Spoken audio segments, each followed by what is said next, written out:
우리가 어릴 때부터 배우는 역사, 즉 국사책에 적혀 있는 내용들 있잖아요. 고조선부터 시작해서 조선, 대한제국, 일제강점기, 그리고 현대사까지 쭉 나열된 그 이야기들.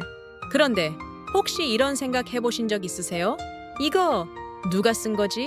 진짜로요. 역사는 무언가 있었다고 전해주는 이야기인데 결국 누군가가 그 이야기를 기록했기 때문에 지금 우리가 그걸 아는 거잖아요. 그런데 그 누군가는 누구였고 왜 그런 방식으로 기록했을까요? 그리고 혹시 기록되지 않은 진짜 이야기는 따로 있었던 건 아닐까요? 이 질문 하나만으로도 역사라는 분야가 얼마나 깊고 흥미로운지를 알 수 있습니다. 마치 추리소설처럼요. 명탐정 코난에서 범인이 한 명인데 단서만 놓고는 누가 그랬는지 확신할 수 없는 것처럼 역사도 기록만 보면 진짜 진실인지 누가 덮어 쓴 건지 헷갈릴 수 있거든요. 기록하는 사람 대 기억하는 사람. 자, 여기서 중요한 포인트 하나. 기억은 사라지지만 기록은 남는다. 어떤 사건이 있었더라도 그걸 누군가가 글로 남기지 않으면 그 일은 시간이 지나면 자연스럽게 잊혀지기 마련입니다. 반면 글로 적힌 건 수백 년이 지나도 남아요. 심지어는 그게 진짜가 아니더라도요. 예를 들어볼까요? 옛날에 어떤 마을에서 큰 싸움이 났다고 칩시다. A라는 사람이 B가 먼저 때렸다고 종이에 적어 놓았어요. 그런데 사실은 A가 먼저 시비를 걸었죠. 하지만 기록은 A의 손에 의해 남겨졌기 때문에 수백 년 뒤에 사람들은 B가 나쁜 놈이었구나 라고 믿게 되는 거예요. 이처럼 역사는 사실이라기보다 누가 어떻게 썼느냐에 따라 달라질 수 있는 이야기예요. 사극은 진짜일까? 장영실과 미생의 차이. 한 번쯤 보셨을 드라마 장영실 기억하시죠? 조선시대 과학자 장영실이 해시계 만들고 별자리 보고 하늘을 연구하던 모습이 멋지게 나오잖아요. 근데 여러분, 장영실의 실제 기록은 거의 없습니다. 이유요? 그는 천민 출신이었기 때문이에요. 조선시대에는 양반, 중인, 상민, 천민 같은 신분제가 있었고 사초를 작성하는 사람들, 즉 역사 기록자들은 거의 다 양반이었어요. 그러니 당연히 천민의 활약은 역사서에 자세히 기록되지 않았죠. 만약 드라마 미생이 조선시대에 만들어졌다면 장글에는 기록도 없이 역사에서 사라졌을 수도 있습니다. 비정규직은 기록될 자격도 없다. 뭐 이런 식으로요. 너무 슬프죠? 승자의 역사는 어떻게 만들어지는가? 우리가 아는 유명한 인물들, 예를 들면 이순신, 세종대왕, 이방원 같은 인물들 대부분 다 승자예요. 그들이 성공했기 때문에 그들의 이야기가 전해지고 그걸 누군가 써서 남겼기 때문입니다. 그런데 그들에게 패했던 사람들은요? 예를 들어볼까요? 태종 이방원이 왕이 되기 위해 어떤 일을 했는지 알고 계신가요? 형제들을 직접 제거하고 권력을 잡았어요.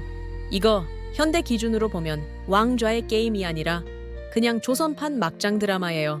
그런데 실록에는 그의 잔혹함보다 정치력, 결단력, 실용주의 리더십 같은 미사역으로 포장되어 있어요. 왜일까요? 그가 왕이 되었기 때문이에요. 기록은 결국 권력을 가진 자의 시선에서 작성될 수밖에 없었던 거죠. 이쯤 되면 슬슬 헷갈리기 시작하죠. 그럼 우리가 배우는 건 다 가짜란 말인가요? 그건 또 아닙니다. 완전히 사실이 아닌 건 아니고요. 사실을 선택적으로 기록한 거에 가깝습니다. 있는 그대로 전한 것이 아니라 어떤 건 강조하고 어떤 건 뺐다는 거죠. 요즘 말로 하면 편집 방향성이 들어간 거예요. 유튜브도 마찬가지입니다. 우리가 콘텐츠를 만들 때 다 보여주진 않잖아요. 강조하고 싶은 장면은 크게 확대하고 지루한 부분은 잘라내죠. 역사 기록도 그렇게 편집되고 정제된 콘텐츠였던 겁니다. 그렇다면 조선시대의 사관들, 그들은 어떤 사람들이었을까요? 사관들은 왕이 말을 할 때도 옆에 앉아 필기를 했어요. 왕이 밥 먹을 때도, 회의할 때도, 심지어 혼날 때도 옆에서 뭔가를 열심히 적었습니다. 이쯤 되면 거의 조선판 다큐 PD 아니면 직캠 유튜버 수준이에요. 근데 그들이 쓴 기록은 왕이 절대 볼 수 없었어요. 왜냐? 그래야 사관이 눈치 안 보고 진실을 쓸 수 있으니까요. 이 시스템은 사초라고 불렸고 후에 조선 왕조 실록을 만드는 데 쓰였습니다. 이것만 보면 우와, 조선은 정말 진실을 중시했네 하고 박수치고 싶은데요. 여기서 중요한 포인트 하나 더. 그 사초를 나중에 정리하는 사람은 누구였을까요? 왕도 아니고 일반 백성도 아니고 결국 정치 세력과 양반 계층이었어요. 그들이 최종적으로 어떤 걸 넣고 어떤 걸 뺄지는 그들의 판단이었던 거죠. 즉, 사관이 정직하게 썼다 하더라도 완성된 실록은 또 다른 필터를 거쳐 만들어졌다는 이야기입니다. 그러면 지금 우리가 할 일은 우리가 지금 기록된 역사를 배운다고 해서 그것만 100% 믿어야 한다는 건 아닙니다. 중요한 건 그 기록들이 만들어질 당시의 의도와 맥락을 이해하려는 자세예요. 왜 이 기록은 이렇게 남았을까? 왜 어떤 인물은 기록이 거의 없을까? 이런 질문을 던지면 우리가 단순히 지식을 외우는 수준을 넘어서 진짜로 역사를 이해하는 단계로 나아가게 됩니다. 그러니까요, 역사는 절대 고정된 진실이 아닙니다. 오히려 시대에 따라, 사람에 따라, 권력에 따라 모양이 바뀌는 움직이는 이야기예요. 누군가는 썼고, 누군가는 지웠고, 누군가는 덧붙였죠. 그래서 우리는 이제 기록된 역사와 지워진 역사 둘 다 바라볼 줄 아는 눈이 필요합니다. 자, 이제 본격적으로 들어가 볼까요? 조선시대 이야기 속에서 가장 숨은 고수 같은 존재가 누구냐고 묻는다면 저는 주저없이 이렇게 말할 겁니다. 사관이요. 진짜 조선판 블랙박스였습니다. 조선은 정말 특이한 나라였어요. 왕조 국가임에도 불구하고 왕의 행동을 아주 꼼꼼히 기록하는 문화를 가지고 있었죠. 이게 바로 사초시차오라는 겁니다. 역사의 풀이라는 뜻인데 진짜로 풀은 아니고요. 초안, 기록 초벌 원고 정도로 보시면 됩니다. 이걸 쓰는 사람들이 바로 사관시관이에요. 이름은 좀 딱딱하지만 실상은 드라마 작가, 기자, 감시자, 기록자, 국정감사위원회 역할을 다 했던 인물들이죠. 일단 사관이 하는 일이 뭔지부터 정확히 알아야겠죠. 사관은 조선시대 국왕이 공식 석상에 등장할 때마다 항상 옆에 같이 있었습니다. 정확히는 왕의 좌우 뒤편, 한 발 떨어진 곳에 앉아서 그날 있었던 모든 발언과 사건을 기록했어요. 예를 들면 이런 장면이에요. 홍길동은 이번에 과인 임금에게 실망을 안겨주었소. 사관 기록 중 을유년 3월 2일 홍길동이 국왕의 기대에 미치지 못함. 진짜 이런 식으로 다 적었어요. 심지어 감정까지요? 근데 여기서 놀라운 건요. 왕이 사관에게 뭐라고 못했다는 겁니다. 아니, 저 친구는 왜 자꾸 적어? 좀 그만 써! 이렇게 해도 안 됩니다. 왜냐? 조선에는 사관은 절대 간섭하지 말라는 불문율이 있었기 때문이에요. 이걸 깨면 어이쿠폐하 역사 왜곡하실 겁니까? 분위기 되는 거죠. 사관이 그날 쓴 기록은 바로 사초시차오에로 분류됩니다. 이건 왕도 못 보게 sealed, 완전 봉인 처리. 심지어 본인도 나중에 못 봐요. 야, 어제 내가 뭐라고 썼지? 안 돼요. 다시 읽으면 수정하고 싶어질 테니까요. 오직 사관의 기억과 그 순간의 판단으로만 작성된 겁니다. 그럼 이렇게 작성된 사초는 어떻게 활용됐느냐? 매일매일 쌓인 사초는 임금이 죽은 후 실록청이라는 임시 조직이 꾸려져서 수많은 사초, 문서, 관련자 증언, 외부 기록 등을 종합하여 최종적으로 조선 왕조실록이라는 어마어마한 기록으로 편찬됐습니다. 무려 500년간 27명의 왕들의 모든 말과 행동이 담긴 국가 공식 다이어리가 된 셈이죠. 진짜로 이게 감시 카메라 수준이었다니까요. 요즘으로 치면 거의 CCTV 수준의 기록이에요. 왕이 어디서 누구랑 무슨 말 했는지, 감정이 어땠는지, 누구를 혼냈는지까지 다 적혔으니까요. 그런데 여기서 웃긴 포인트 하나. 조선왕들은 이걸 되게 의식했어요. 말 한마디도 조심조심. 그래서 사관 좀 나가라고 해! 라고 말하는 장면도 종종 나와요. 근데 이미 그 말도 사관이 쓰고 있어요. 그리고 왕은 아마 속으로 이랬을 겁니다. 안와, 이거도 적냐? 그만큼 사관의 존재는 왕에게조차 편하지 않은 존재였지만 동시에 역사의 신뢰성을 지키는 보루였던 겁니다. 조선이 이렇게까지 역사의 진심이었던 이유, 왜 조선은 이렇게까지 집요하게 역사를 기록했을까요? 그건 바로 유교 국가이기 때문이에요. 유교에서는 역사는 거울이라고 봅니다. 군주가 자신의 전임자나 조상의 기록을 보면서 반성하고 배우고 경계하라는 거예요. 즉, 조선은 왕이 되려면 먼저 조선 왕조실록 독서왕이 돼야 했습니다. 오늘날로 치면 전임자 업무 인수인계 파일 읽는 느낌이죠. 근데 이게 단순 참고용이 아니라 역사가 너를 심판할 거야 라는 공포감까지 줬던 겁니다. 그래서 왕도 사관 앞에선 말조심, 행동조심. 그만큼 사초는 권력 위에 군림하는 유일한 무형의 감시자였어요. 그렇다고 이 시스템이 완벽했느냐? 또 그건 아니었어요. 사초를 쓰는 사관도 결국 사람이었고 귀족 출신이 대부분이었죠. 그렇기 때문에 그들의 시선과 가치관이 필터처럼 들어간 기록도 존재합니다. 어떤 왕은 유난히 좋게 평가되고 어떤 신하는 계속 헐뜯기고 어떤 민중의 이야기는 아예 나오지도 않고 이런 기록의 편향성은 피할 수 없는 숙제였던 거예요. 완전히 중립적인 기록은 현실적으로 어려웠습니다. 하지만 조선은 그럼에도 불구하고 권력자조차 두려워할 기록이라는 틀을 지키려 했다는 점에서 세계적으로도 정말 드문 케이스로 평가받고 있어요. 정말로 놀랍지 않나요? 조선이라는 나라는 왕조 국가이면서도 왕조가 스스로를 감시하고 견제하는 시스템을 구축한 나라였습니다. 그 중심에 있었던 인물들이 바로 오늘 이야기의 주인공인 사관이었죠.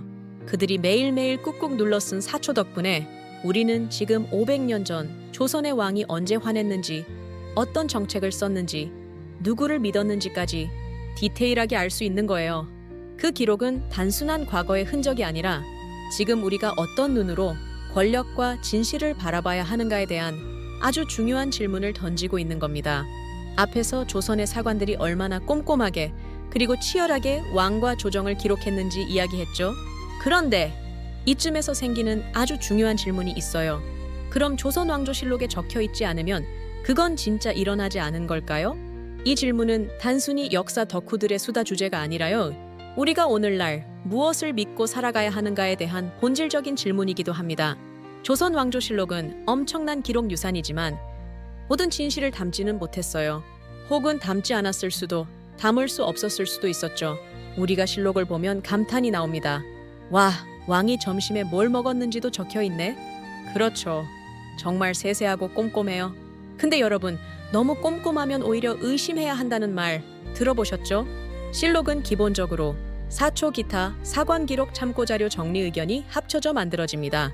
그 과정에서 무언가가 빠지기도 하고 누군가는 더 부각되기도 해요. 실제 실록 편찬 당시에는 권력의 영향력이 제법 작용했습니다. 어떤 왕은 실록을 편찬하기 전에 내가 죽은 다음엔 좀 좋게 써줘 하는 말을 남겼고요. 심지어 어떤 사초는 실록 편찬 전에 폐기되거나 검열된 기록도 있습니다. 말하자면 실록은 대본 없는 리얼 예능이긴 하지만 편집과 자막 작업이 들어간 상태라고 보면 됩니다. 자, 그럼 실록에서 누가 빠졌는지를 구체적으로 볼까요? 일반 백성들. 실록의 주인공은 대부분 왕, 신하, 왕족입니다. 백성들의 소소한 삶은 거의 기록되지 않아요. 세금 때문에 힘들었던 농민, 억울하게 잡혀간 상인, 이 사람들 이야기 거의 없어요. 여성들, 궁녀, 중전, 후궁조차도 철저하게 왕과의 관계 중심으로만 나옵니다. 여성들의 생각, 감정, 의견? 누가 적겠어요. 조선 최고의 지식인이었던 헌안설원이나 임해창조차 실록에는 조금 나왔다가 말아요. 특히 영모로 몰린 사람들, 그중 억울했던 인물들 상당수가 기록에서 사라졌습니다. 예를 들어 사도세자, 그의 죽음은 단순히 뒤주에 갇혀 죽었다는 팩트로만 남았지 왜 그런 일이 벌어졌는가에 대한 복잡한 감정은 조심스럽게 비껴가요. 조선 왕조실록은 실제로 여러 차례 삭제와 수정을 겪었어요. 가장 유명한 사건 중 하나가 연산군이 자신의 어머니 패비 윤씨에 대한 기록을 삭제한 사건입니다. 연산군이 실록을 몰래 보고 어머니가 독살당했다는 걸 알고 멘붕 분노 맥스. 결국 대대적인 기록 삭제 지시, 이건 대하사극도 못 따라가겠는데요? 실제로 연산군의 이 사건은 기록 조작의 대표적 사례로 꼽힙니다. 이걸 보면 아무리 사관의 독립성이 강조되었어도 결국 권력 앞에서 기록은 흔들릴 수밖에 없었다는 걸 보여줍니다. 그래서 조선시대에도 이런 말이 있었어요. 실록에는 진실이 담기고 야세는 사람의 마음이 담긴다. 실록은 공식 기록이고 야사의 신의 은, 구전되거나 비공식적으로 퍼진 이야기들입니다.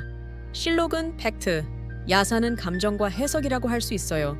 그런데 재밌는 건 우리가 지금 흥미롭게 기억하는 이야기들 예를 들어 사도세자의 분노와 광기, 장희빈과 인현왕후의 암투, 정약용의 고뇌, 광해군의 외로운 정치, 이런 것들은 대부분 야사에서 더 생생하게 전해집니다.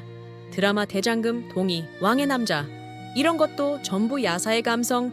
결국 사람들은 공식보단 진짜 사람 냄새 나는 이야기에 더 끌리는 거예요. 우리는 어떤 기록을 믿을 것인가? 실록은 훌륭한 유산이지만 그 안에 없는 수많은 존재들, 수많은 감정들, 수많은 진실이 있다는 걸 아는 건 우리가 역사를 더 깊게 이해하는 데 꼭 필요한 태도예요. 기록되지 않은 사람들은 단순히 없던 사람이 아니라 말할 기회를 잃은 사람이에요. 그런 점에서 오늘날 우리가 하는 기록, 공유, 목소리 내기는 역사적으로 엄청난 기회인 셈이죠. 다시 처음 질문으로 돌아가 봅시다. 실록이 없는 이야기는 진짜 없던 일일까? 아니요. 오히려 우리가 기억하고 말해야 할 이야기일지도 몰라요. 그게 바로 실록에서 지워진 사람들, 그리고 지워지지 않기 위해 말하는 우리의 이야기입니다. 실록에서 지워졌던 사람들, 기록되지 못한 목소리들에 대해 앞에서 이야기했죠. 그렇다면 정말 그들은 완전히 사라진 걸까요? 과연 역사 속에서 영영 잊혀졌을까요? 아니요, 전혀요. 이제부터는 그 지워진 이야기를 다시 꺼내고 복원하는 이야기, 바로 우리가 지금 하고 있는 일에 대해 이야기해 볼게요. 요즘 유튜브, 책, 드라마, 심지어 게임까지 역사에 대한 관심이 엄청나죠? 장희빈은 진짜 악녀였을까? 광해군은 폭군이었을까? 개혁가였을까? 사도세자는 미친 게 아니라 미치게 당한 거 아닐까? 이런 질문들 다 어디서 나오는 걸까요? 바로 과거의 기록을, 즉 재해석에서 나오는 거예요. 예전에는 왕이 말했다고 하면 그렇습니다. 왕이시여 하고 믿었지만 요즘은 아니 왕도 사람이잖아? 감정 있고 실수도 했을 텐데? 라는 시선으로 바라보는 거죠. 그게 바로 역사의 생명을 다시 불어넣는 방식, 우리가 잃어버린 기억을 복원하는 방법입니다. 그럼 누가 복원하느냐고요? 바로 우리 같은 사람들. 놀라지 마세요. 이제는 전문가만이 역사를 복원하는 시대가 아니에요. 일반인, 크리에이터, 유튜버, 작가, 심지어 학생들도 역사 해석에 참여하고 있어요. 옛날에는 실록 제45권, 년월 1조 이런 거 읽기만 해도 눈 감겼지만 요즘은 광해군의 진짜 사생활, 알고 보니 정약용보다 진보적이었다? 이런 영상 제목 보면 클릭부터 하죠. 이처럼 우리가 질문하고 상상하고 자료를 다시 보는 순간 역사는 새롭게 살아납니다. 미디어가 살려낸 역사 장희빈은 억울했다. 예전 드라마에서는 장희빈 하면 뭐였죠? 인연왕후를 저주한 나쁜 여자? 궁중암투의 끝판왕? 근데 요즘 콘텐츠 보면 정치적인 희생양일 수도 있다. 그 시대 여성으로선 선택의 여지가 없었다. 이런 해석이 많아졌어요. 역사학자들이 새 자료를 발굴한 것도 있지만 그보다도 시대가 바뀌고 인권 감수성이 커졌기 때문에 우리가 다르게 읽기 시작한 거예요. 결국 해석은 고정된 게 아니라 시대와 함께 진화한다는 것. 예전엔 역사 외우는 거 시험용. 하지만 요즘은 그 사람이 왜 그렇게 행동했을까? 그 말을 할 때 마음이 어땠을까?를 더 중요하게 여깁니다. 예를 들면요. 사도세자가 분노하고 폭력적이었던 이유. 그냥 성격 파탄자라기보단 왕이 되지 못하는 아들의 고통, 아버지와의 갈등, 억눌린 지식인의 좌절, 이런 감정적 맥락으로 접근해요. 광해군도 왕권 찬탈자에서 현실 정치의 천재, 조선의 마키아벨리로 재조명되고 있죠. 이런 감정이입이 바로 우리가 지워진 목소리를 복원하고 역사를 더 인간적으로 바라보는 방법이에요. 지금은 유튜브, 다큐, 웹툰, 드라마, 책까지 역사 콘텐츠의 르네상스입니다. 대표적인 예를 들어볼게요. 역사의 역사 유시민 작가가 역사는 누가 쓰는가에 대해 질문을 던졌죠. 킹덤 좀비를 곁들인 사극이지만 백성의 고통과 권력의 무능을 풍자. 유튜브 어쩌다 어른 벌거벗은 세계사 교양 콘텐츠인데 재밌음? 이처럼 역사는 학문에 갇히지 않고 대중과 만나야 다시 살아나요. 그 과정에서 실록에 기록되지 않았던 사람들의 눈빛, 감정, 삶의 무게가 다시 등장하죠. 여러분, 우리가 보고, 듣고, 말하고 있는 지금 이 순간도 언젠가는 기록이 될 거예요. 그렇다면 우리가 어떤 질문을 던지고 무엇을 기록하고 어떻게 기억할 것인가는 다음 세대에게 주는 메시지가 됩니다. 그러니까요, 우리가 역사를 재해석하는 이 작업은 단순히 옛날 이야기가 아니라 지금과 미래를 연결하는 아주 중요한 다리예요. 지워졌던 역사는 지워진 게 아니라 묻혀 있었던 것이고 우리가 그걸 다시 파내고 새롭게 해석하는 지금 이 순간이 역사를 다시 살아 숨쉬게 하는 시간입니다. 역사는 과거에 쓰이지만 미래를 비추는 등불이 되거든요. 그러니 우리 모두가 작은 사관이 되어 잊혀진 목소리에 귀 기울이고 기록되지 않은 사람의 흔적을 찾아내고 무엇보다 사람의 마음이 담긴 이야기를 다시 써내려가 봅시다. 지금까지 우리는 묻힌 이야기를 꺼내고 지워진 기록을 다시 보고 누가 역사를 쓰는가에 대한 질문을 던져봤습니다. 그리고 그 끝에 이런 생각이 남습니다. 앞으로의 역사는 누가 써야 할까? 우리는 어떤 이야기를 남겨야 할까? 이 질문에 대한 답은 어쩌면 여러분이 이미 알고 있는 것일지도 몰라요. 과거는 기록됐고, 현재는 해석되고, 미래는 만들어진다. 역사는 단순히 옛날 이야기 모아놓은 앨범이 아니에요. 역사는 언제나 현재를 위한 거울이고 미래를 위한 지도입니다. 우리가 사는 이 시대도 언젠가 누군가의 역사책 한 페이지가 될 테니까요.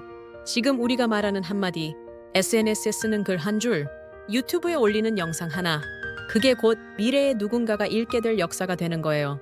우리의 일상도 역사입니다. 우리가 지금 쓰지 않으면 사라지는 것들 너무 많아요. 코로나19 시기의 감정과 고통, 재난 속 이웃의 따뜻한 행동, 우리 부모님 세대의 평범한 삶, 여성, 장애인, 이주민, 노동자들의 이야기, 이런 것들 실록에는 남지 않죠. 하지만 우리가 기억하고 기록하면 그건 역사로 남습니다. 기록은 권력이기도 하고 사랑이기도 해요. 사랑하지 않으면 기억하지 못하고 기억하지 않으면 기록하지 않죠. 그러니 우리가 사랑하는 사람, 사랑하는 가치, 그리고 사랑하고 싶은 세상을 글로, 사진으로, 영상으로 남겨보는 거예요. 유튜브도 역사입니다. 진짜로요? 유튜브가 무슨 역사야? 그냥 콘텐츠잖아? 그런데요, 지금 유튜브에서 올라오는 이야기들 전부 100년 뒤엔 귀중한 1차 사료가 됩니다. 어떤 생각을 했는지, 어떤 말을 썼는지, 뭘 중요하게 여겼는지, 사람들이 어떤 삶을 살았는지, 그게 전부 영상에, 댓글에, 알고리즘 속에 남거든요. 기록의 시대에 사는 우리는 어쩌면 조선시대 사관보다 더 많은 걸 남기고 있어요. 다만 문제는 우리가 그것을 의식하지 못하고 있다는 것. 예전엔 왕이나 지식인, 승자가 역사를 썼다면 이제는 누구나 역사의 일부가 되고 기록자가 될 수 있어요. 댓글로 의견을 남기는 사람, 팟캐스트에서 일상의 이야기를 나누는 사람, 길 위에서 사진을 찍는 사람, 부모님의 이야기를 인터뷰하는 사람, 모두가 역사를 기록하는 사람이에요. 역사란 특별한 누군가의 이야기가 아니라 우리가 살아가는 모든 이야기. 그러니까 우리는 모두 다음 역사를 쓰는 사관인 거죠. 역사에는 권력만이 아니라 마음이 있어야 합니다. 역사를 쓰는 이유는 권력을 유지하기 위해서만이 아니에요. 진짜 역사의 가치는 사람의 마음을 남기고 공감하고 배려하는 데 있어요. 우리는 광해군의 외로움에서, 장희빈의 억울함에서, 사도세자의 분노에서, 백성들의 굶주림에서 사람의 마음을 읽고 그 안에서 내 삶과 연결되는 감정을 발견하게 됩니다. 그게 바로 역사가 우리 이야기가 되는 순간이에요.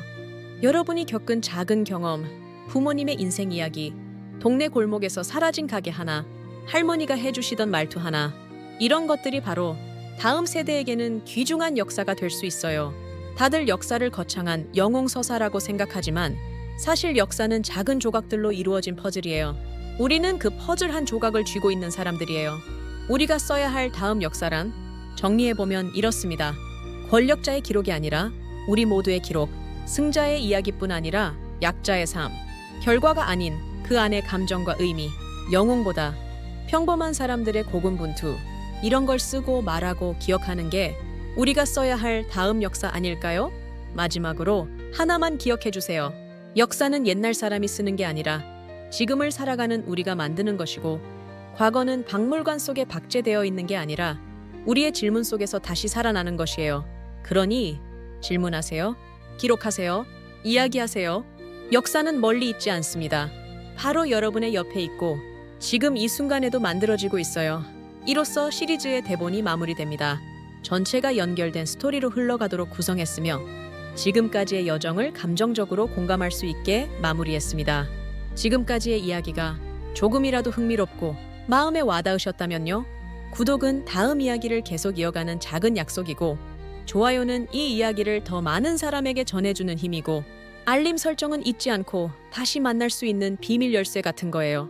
여러분이 남기는 댓글 하나, 반응 하나가 지워진 역사에 다시 숨을 불어넣는 일이라는 거 기억해 주세요.